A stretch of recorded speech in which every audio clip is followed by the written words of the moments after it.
एक बेवकूफ के कारनामे। किसी गांव में एक अमीर सेठ मदन रहता था।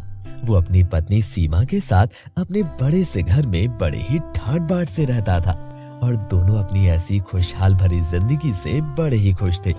सब कुछ सही चल रहा था। सेठ के पास 2 नौकर भी काम किया करते थे। पहला नौकर नीरज था, जो कि सेठ के घर के सारे काम किया करता था, जैसे सभी साफ सफाई करना, सभी घर के काम वही संभालता था। वहीं दूसरा नौकर अनुज उसकी गाड़ी और घर का ध्यान रखता था और कभी अगर गाड़ी में कोई दिक्कत होती तो वो उसे फौरन ही ठीक करवा के आ जाता था, जिससे उसके सेठ को कोई दिक्कत नहीं होती थी। सेठ अक्सर उस गाड़ी से अपने काम पर जाता था। सब कुछ बड़े ही अच्छे से चल रहा था और फिर एक दिन, अरे नीरज सुनो, आज शाम तुम आलू और मटर लेकर आ जाना। आज मेरा खाने में आलू मटर खाने का बहुत मन है, इसलिए तुम अपनी मालकिन से पैसे ले लेना और जल्दी से शाम तक सामान ले आना। जी ठीक है मालिक, मैं शाम को जल्दी ही बाजार से जाकर आपके लिए आलू मटर बना दूंगा।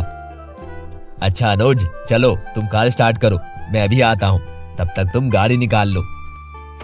अनुज जाता है और गाड़ी को निकालकर मालिक का वेट करने लगता है। मदन आता है और कार में बैठकर अपने काम के लिए चला जाता है। अनुज मदन का बहुत अच्छा कार ड्राइवर था।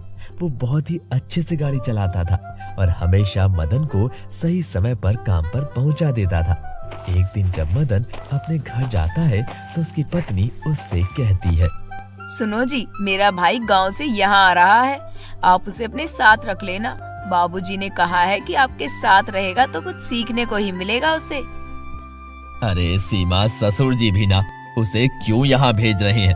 तुम तो जानती हो ना वो कितना ज्यादा समझदार है, सारे काम उल्टे करता है, मेरा सारा काम बिगाड़ के रख देगा वो। जी मैं समझ सकती हूँ, मैंने तो पिताजी को बहुत समझाया था कि गांव में ही रहने दीजिए, लेकिन वो माने ही नहीं। कहने लगे कि आपके साथ रहकर उसे कुछ अकल आ जाएगी।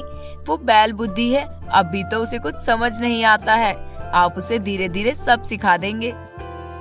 हाँ उसका तो पता नहीं, लेकिन मैं उसके साथ रहूंगा ना तो उसके जैसा जरूर बन जाऊंगा। फिर देखना मेरा हाल भी उसके जैसा ही हो जाएगा।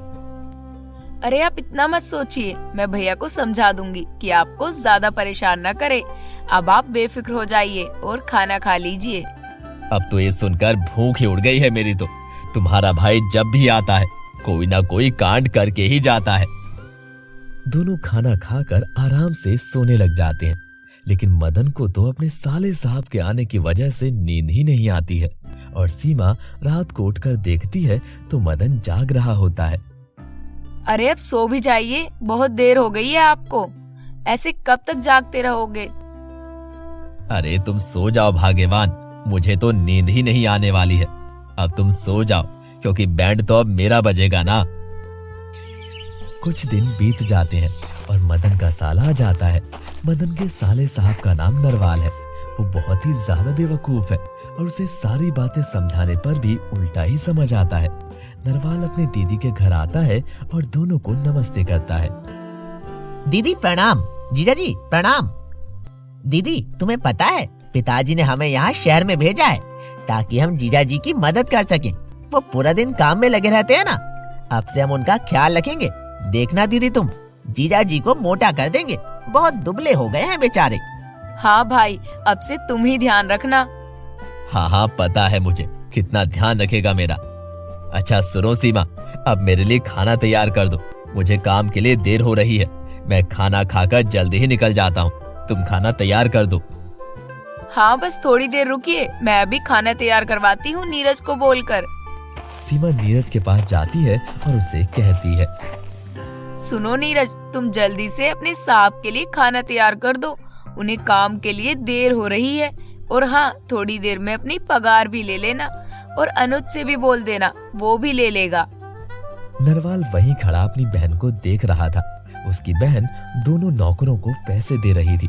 तभी नरवाल कहता है, अरे दीदी, आप इतने से काम के लिए उन्हें इतने सारे पैसे दे रही हो। दीदी अब से मैं ही सारे काम कर लूंगा, आपको किसी को पैसे देने की जरूरत नहीं है। नहीं भाई, ये यहाँ काम करते हैं, उसके पैसे ही उन्हें दे रही थी और वो बहुत अच्छे नौकर हैं हमारे घर के। नरवाल नहीं मानता है और जाकर नीरज को कहता है, आज से तुम्हें काम पर आने की कोई जरूरत नहीं है। आज से मैं ही सब काम कर लूंगा। मगर मालिक, फिर हम क्या करेंगे? तुम लोग अपने घर जाओ। बहुत लूट लिया तुमने मेरे जीजा और दीदी को। अब से सारे काम मैं खुद करूंगा, समझे तुम? नरवाल नीरज और अनुज को काम से निकाल देता है और खुद खाना बनाने लग जाता है। मगर सीमा और मदन को इस बात का बिल्कुल भी नहीं पता था कि वो दोनों को काम से निकाल चुका है। नीरज, जल्दी से खाना लाओ, मुझे देर हो रही है। तभी नरवाल खाना लेकर आता है। अरे नीरज कहाँ गया? आज तुम्हें खाना लेकर भेजा है। लाओ, चलो कोई बात नहीं, मुझे देर हो रही है। मदन जैसे ही खाना खाता है उसका पेट खराब हो जाता है। जीजा जी, खाना अच्छा बना है ना? आज मैंने खुद खाना बनाया है। और हाँ, मैंने नीरज को काम से निकाल दिया है। आप उसे फालतू में ही इतने सारे पैसे दे रहे थे। ये काम तो मैं भी कर सकता हूँ। मदन को खाना खाने से पेट में दर्द होने लगता है। अरे बुद्धू, तूने आते ही फिर से उल्टे काम करना शुरू कर दिया। अरे जीजा जी, आप गुस्सा क्यों कर रहे हो? मैंने तो आपके पैसे बचा लिए हैं। देखा, मैं हूं ना कितना समझदार। अनुज, जल्दी से गाड़ी तैयार करो, मुझे काम के लिए निकलना है। मदन जाकर कार में बैठ जाता है और अपने काम के लिए चला जाता है। तभी वो देखता है कि कार ठीक से नहीं चल रही है, कभी इधर तो कभी उधर मुड़ रही है। अरे अनुज, क्या हुआ तुम्हें? आज गाड़ी कैसी चला रहे हो? क्या भांग चढ़ा कर आए हो? अरे जीजा जी, मैं हूँ नरवाल। अनुज को भी मैंने काम से निकाल दिया है। मैंने सोचा गाड़ी तो मैं भी चला सकता हूँ। बचपन में मैंने बहुत गाड़ी चलाई है मेले से लाकर। दीदी से पूछ लेना चाहे तो आप। अरे पागल, तू मरवाएगा क्या? गाड़ी रोक, अभी रोक। जीजा जी, ये कहाँ से रोकते हैं? मुझे नहीं पता, आप बता दो ना। अबे अभी तो तू बोल रहा था कि तूने बचपन में बहुत गाड़ी चलाई है।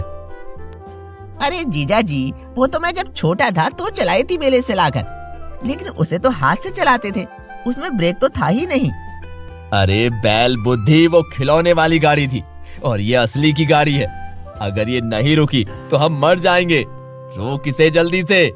बैल बुद्धि कहीं का, तू मुझे मार के छोड़ेगा। तभी गाड़ी रुकती है और मदन कहता है, हे भगवान, आज तो बच गया, वरना तू तो मुझे मार ही देता। जा, वापस गांव चला जा। यहाँ मुझे तेरी जरूरत नहीं है, मैं ऐसे ही ठीक हूँ। तेरे साथ रहा तो पक्का जिंदा नहीं बचूंगा। अरे जीजा जी, मेरी होशियारी नहीं देखी आपने। मैंने आपके पैसे बचा लिए, वो आपको लूट रहे थे। देख ली तेरी होशियारी, आज मुझे मार के छोड़ता तू। बहुत बड़ा बेवकूफ है तू, बहुत बड़ा बेवकूफ। दोस्तों, तो कैसी लगी आपको हमारी ये कहानी? कमेंट करके जरूर बताइएगा और हमारे चैनल को सब्सक्राइब करना और बेल आइकन को प्रेस करना बिल्कुल मत भूलिएगा।